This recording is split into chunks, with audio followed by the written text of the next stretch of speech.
Hello, मैं प्रदीप कुमार आप सभी को क्लास 12th की केमिस्ट्री में अब क्रिया की कोटि पढ़ाऊँगा। इसके पहले वीडियो में आप लोग अब क्रिया की आणविकता पढ़े थे, तो यहाँ पर पढ़ेंगे अब क्रिया की कोटि। अब क्रिया की कोटि।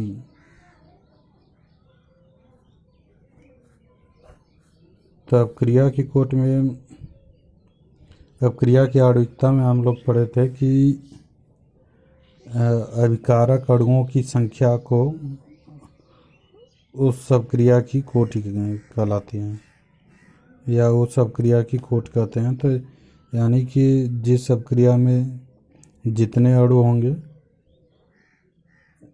वह अब क्रिया की कोटि कहलाती है। तो यहाँ पर क्या है कि अब क्रिया की कोटि में अभिकारक अणुओं की ऐसी यानी कि जितने अभिकारक अणु होते हैं उसमें यह नहीं है कि सबकी सांद्रता परिवर्तित हो। कुछ पदार्थों की सांद्रता परिवर्तित नहीं होती, या तो सभी अभिकारक अणुओं की सांद्रता परिवर्तित हो जाती है। तो इस तरह से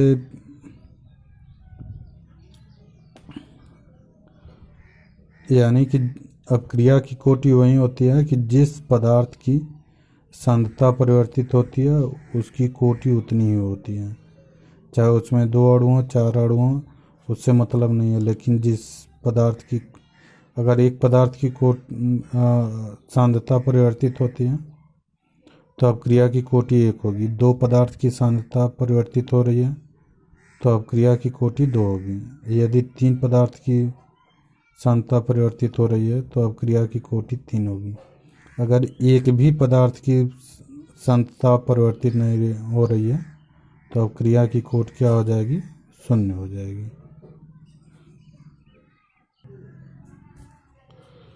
तो इसको हम लोग कह सकते हैं कि अभिकारक अणुओं की वह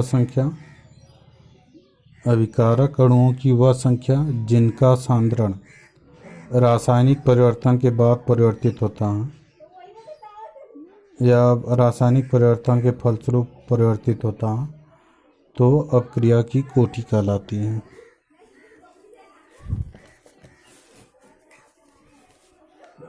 जैसे यहाँ पे कह सकते हैं कि अभिकारक अणुओं की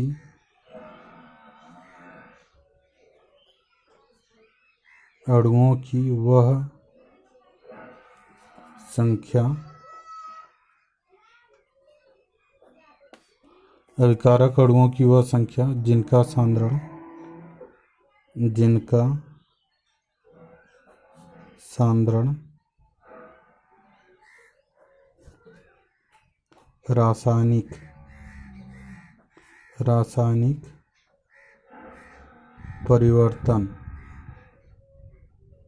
रासायनिक परिवर्तन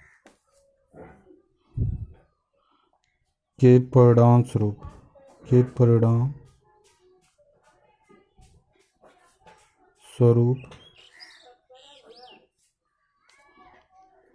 परिवर्तित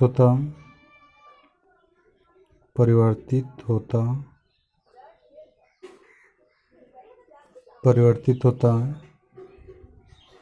अब अभिक्रिया की कोटि कहलाती है। अब क्रिया की कोटि कहलाती है।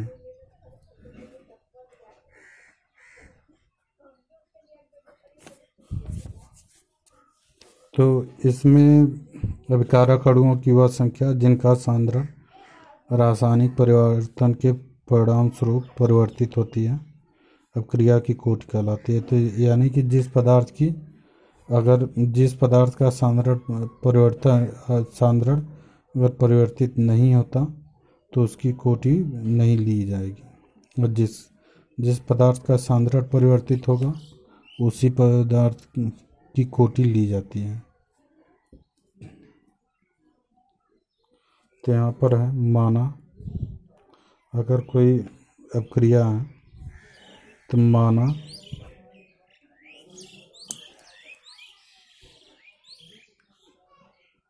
कोई अपक्रिया, माना कोई अपक्रिया अगर ले लें तो M A plus N B equal to क्या बन जाए, उत्पाद बन जाए। तो यहाँ पर द्रव्य अनुपाती क्रिया के नियमानुसार द्रव्य अनुपाती क्रिया के नियमानुसार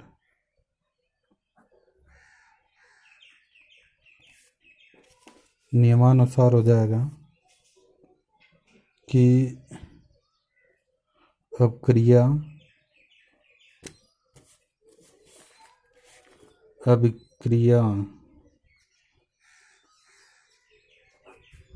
का वेग समानुपाती हो जाएगा कंसंट्रेशन ऑफ ए के power M into concentration B के पावर एन। यानी कि यहाँ पे जो अपक्रिया का वेग होता है वह द्रव्य अनुपाती क्रिया के नियमानुसार जो अपक्रिया की दर हो या अपक्रिया का वेग हो वह अभिकारक अणुओं के सांद्रताओं के गुणनफल के क्या होता है, समानुपाती होता है। तो यहाँ पर जो अपक्रिया की कोटि होगी, अपक्रिया की कोटि या पदार्थ की सांद्रता की घात के योग के बराबर होता है। तो यहाँ पर हो जाएगा एम प्लस एन। तो यहाँ पे एक परिभाषा और होता है कि अभिकारक अणुओं की वह संख्या जिनके सांद्रण के घात के योग के बराबर होता है, अपक्रिया की कोटि कहलाती है, या सांद्रताओं के घात के योग को अपक्रिया की कोटि कहते हैं। तो यहाँ पर अपक्रिया की कोटि बराबर हो जाएगी एम प्लस एन।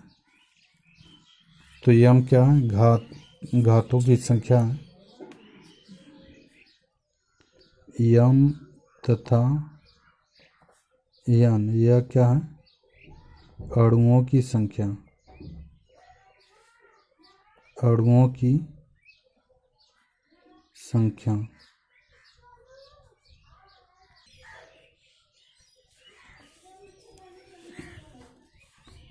तो यहाँ पर अगर यदि एम प्लस एन का मान क्या हो, 0 हो, यानी कि एम का मान भी 0 हो और एन का मान भी 0 हो, तो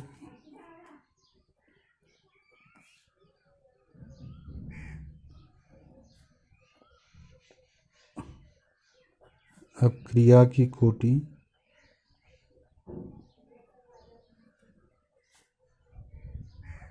शून्य होगी।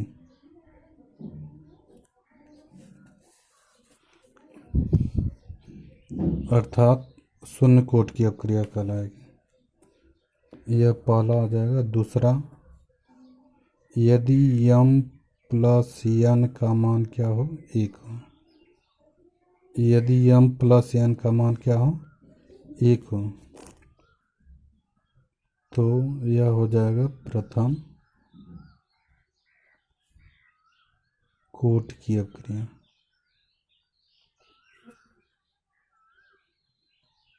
प्रथम कोटि की अपक्रिया हो जाएगी। तीसरा यह हो जाएगा कि यदि एम प्लस एन का मान क्या हो, 2 हो, तो यह हो जाएगा द्वितीय कोट की अपक्रिया। चौथा है, यदि m प्लस n का मान 3 हो तो यह हो जाएगा तृतीय कोट की अपक्रिया। यानी कि m प्लस n का मान क्या हो, 0 हो तो अपक्रिया की कोट क्या हो जाएगी, 0 होगी। यानी कि इसमें m और n का मान परिवर्तित नहीं होगा। और यहाँ पर m और n का मान अगर 1 हो तो प्रथम कोट की अपक्रिया होगी। यदि m प्लस n का मान क्या हो, 2 हो तो यह द्वितीय कोट की अपक्रिया होगी। यदि m प्लस n का मान 3 हो तो यह क्या होगा, तृतीय कोट की अपक्रिया होगी।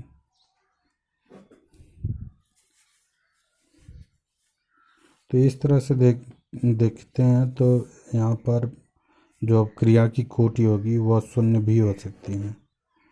तो यहाँ पर जो अपक्रिया की कोटि होती है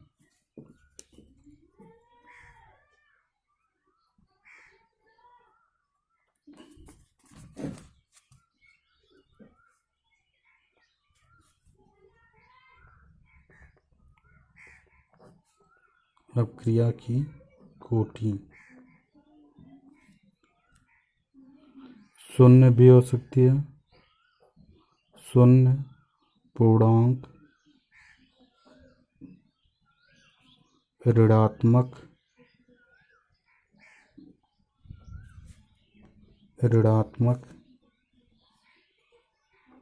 भिन्नात्मक,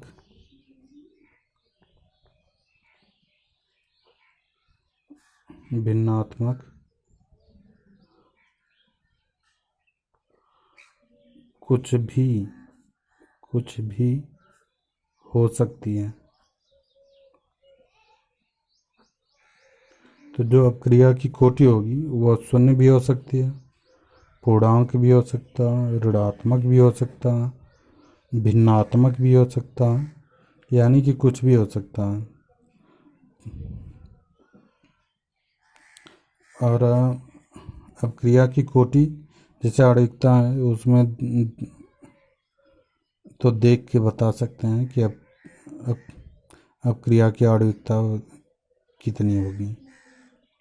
यानी कि किसी अपक्रिया को देखकर उसकी आणविकता ज्ञात कर सकते हैं, लेकिन किसी अपक्रिया को देखकर कोटि ज्ञात नहीं कर सकते हैं, क्योंकि यह जब तक प्रयोग नहीं करेंगे तब तक अपक्रिया की कोटि मालूम नहीं होगी। क्योंकि कौन सी अपक्रिया किस वेग से अपक्रिया कर रही है वह देख कर नहीं बता सकते बिना प्रयोग के। तो यानी कि जो अपक्रिया की कोटि होती हैं, अपक्रिया की कोटि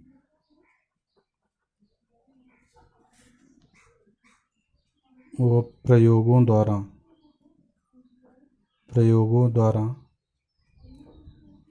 निर्धारित किया जाता है,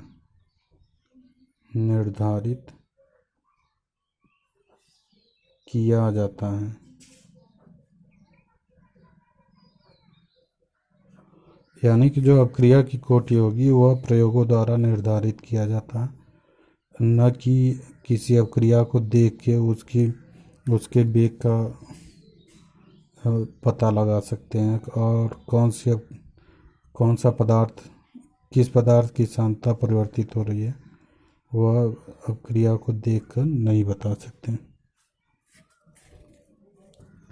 जैसे C12H22 OL प्लस H2O, यह बनेगा C6H12O6 प्लस C6H12O6। यह ग्लूकोज बनेगा और यह फ्रक्टोज। तो यहाँ पर यह सुक्रोज है, तो यहाँ पर जल की मात्रा बहुत अधिक होती है और सुक्रोज की मात्रा कम होती है, इसकी वजह से सुक्रोज की सांद्रता परिवर्तित होगी, लेकिन जल की सांद्रता परिवर्तित नहीं होती है। इसलिए अपक्रिया की कोटि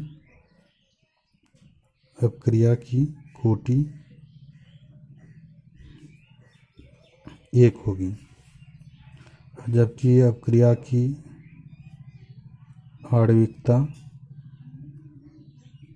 आणविकता यहाँ पर क्या है, 2 है।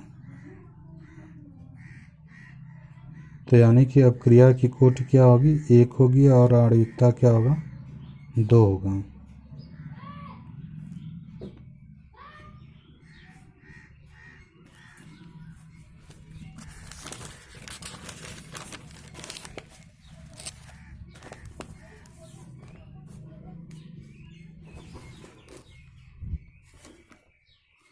इस तरह से क्वेश्चन देखेंगे इसमें कि अपक्रिया की कोटि कैसे निकालेंगे। तो यहाँ पे दिया है अपक्रिया की कोटि ज्ञात कीजिए।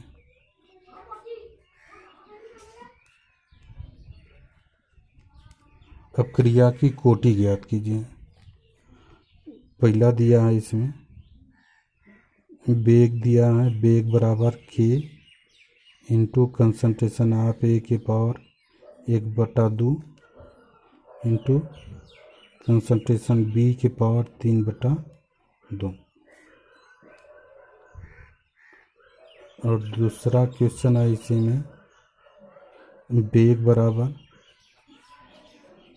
k into concentration of A के पावर 3/2 और बी के पावर -1। यह दो सवाल दिया हुआ, 2 सवाल लिखे हैं और इन दोनों की अपक्रिया की कोटि ज्ञात करना है। तो यहाँ पर सॉल्यूशन फर्स्ट में क्या है, वेग बराबर क्या है, k into concentration of A के पावर 1/2 इंटू कंसंट्रेशन बी के पावर 3/2। तो यहाँ पर अगर वेग निकालेंगे, अपक्रिया की कोटि निकालेंगे, तो अपक्रिया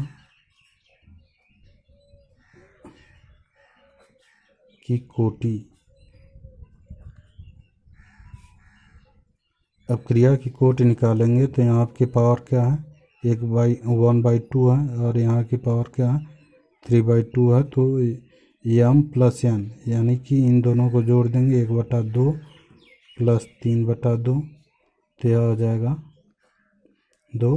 अब 1 प्लस 3 4 क्या हो जाएगा, 2 2 दूना 4, यानी कि यह क्या होगी, यह द्वितीय कोटि की अपक्रिया होगी। यह द्वितीय कोटि की अपक्रिया होगी।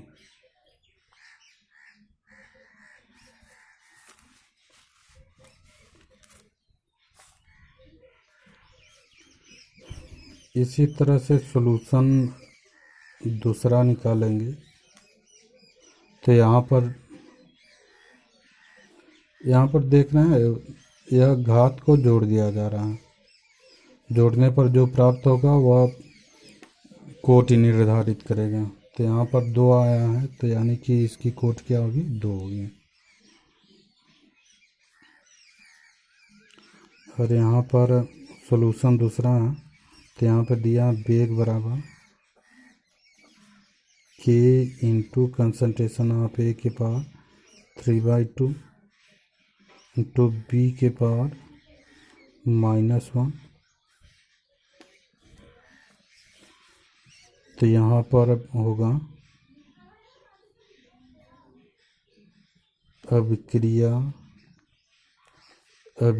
की कोटि बराबर हो जाएगा 3/2 -1। तो यहाँ पे लसा लेंगे, तो यहाँ पे हो जाएगा 3 - 2/2, यह हो जाएगा 1/2। 1/2। तो इसकी क्या कोट क्या होगी, भिन्नात्मक आ जाएगी।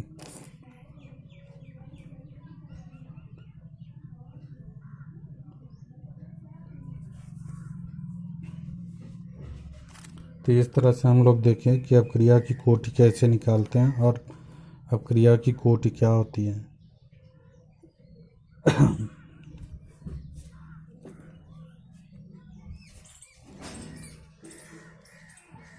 अब इसके बाद हम लोग पढ़ेंगे अपक्रिया,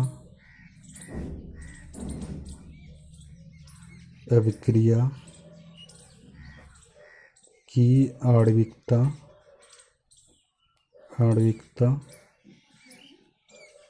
तथा कोटि में संबंध, तथा कोटि में संबंध में अंतर।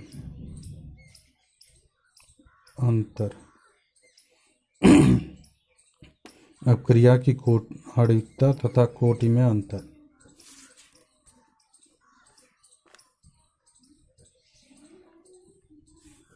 तो यहाँ पे लिखेंगे आणविकता और यहाँ पर क्या होगा, कोटि। तो आणविकता तो सिंपल से जानते ही हैं कि अब, जबकि पिछले वीडियो में पढ़ाए थे कि आणविकता क्या होती है। तो आणविकता यानी कि अभिकारक अणुओं की वह संख्या जो अपक्रिया में भाग लेते हैं, या सीधे सीधे क्रिया में भाग लेने वाले अणुओं की संख्या को उसकी आणविकता कहते हैं। तो यहाँ पर पहला अंतर तो यही हो जाएगा परिभाषा से कि अभिकारक अणुओं की संख्या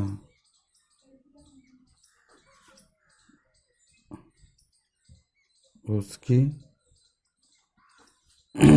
आणविकता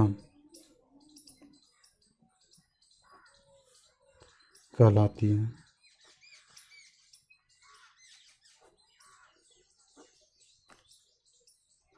और इसमें परिभाषा आ जाएगा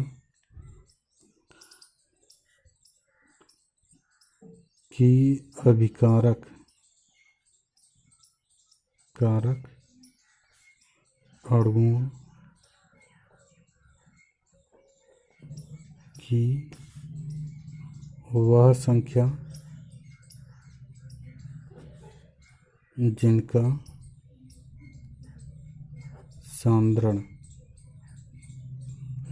सांद्रण परिवर्तित होता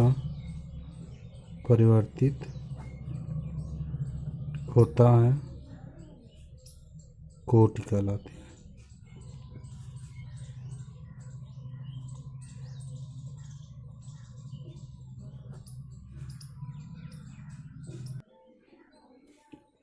अब दूसरा होगा कि आणविकता कभी शून्य नहीं हो सकती। आणविकता कभी शून्य नहीं हो सकती है।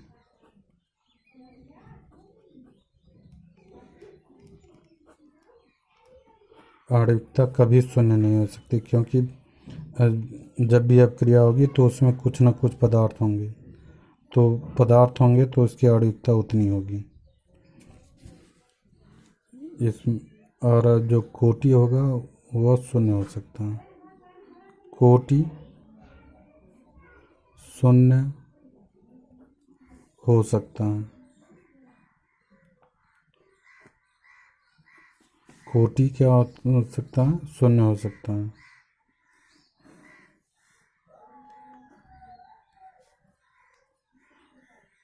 आणविकता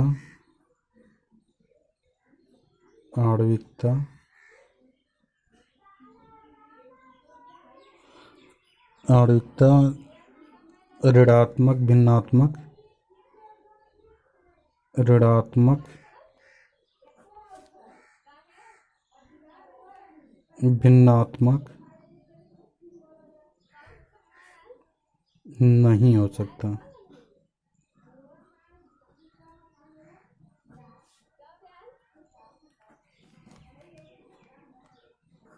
तीसरा, कोटि ऋणात्मक ऋणात्मक भिन्नात्मक हो सकता है।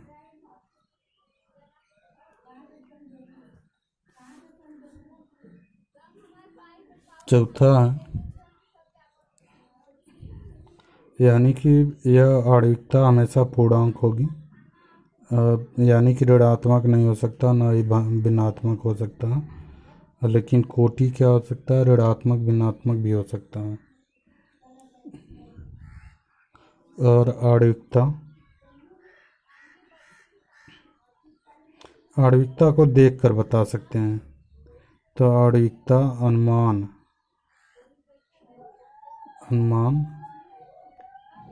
लगाकर बता सकते हैं।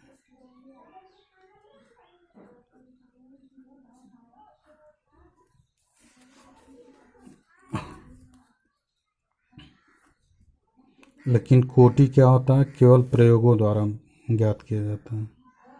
कोटि केवल प्रयोगों द्वारा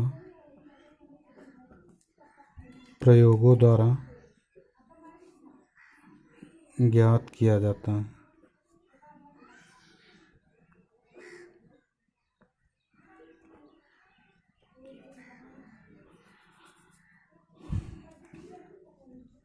तो जो अपक्रिया की आणविकता होगी, अभिकारक अणुओं की संख्या को ही आणविकता कहते हैं। यहाँ पे कोटि जिनका सांद्र परिवर्तित होगा वह उसकी कोटि कहलाएगी।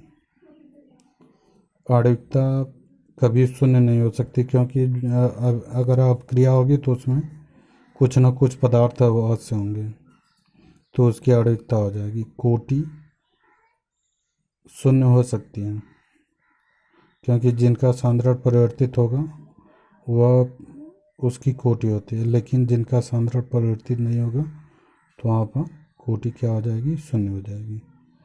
और आणविकता ऋणात्मक भिन्नात्मक नहीं हो सकता, लेकिन कोटि ऋणात्मक भिन्नात्मक हो सकता है। और आणविकता का अनुमान लगाकर भी बता सकते हैं। अनुमान मतलब कि अपक्रिया को देखकर उसकी आणविकता बता सकते हैं, लेकिन अपक्रिया को देखकर उसकी कोटि नहीं बता सकते हैं।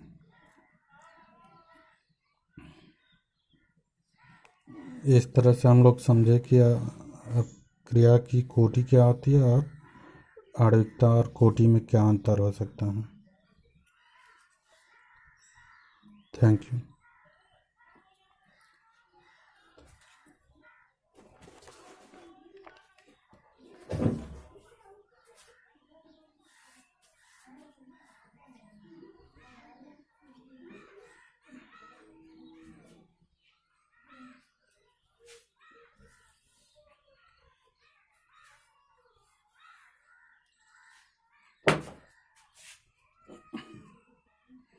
जिनको पढ़ना अच्छे से वह अपना तैयारी करते हुए और नोट्स बनाते हुए चलें।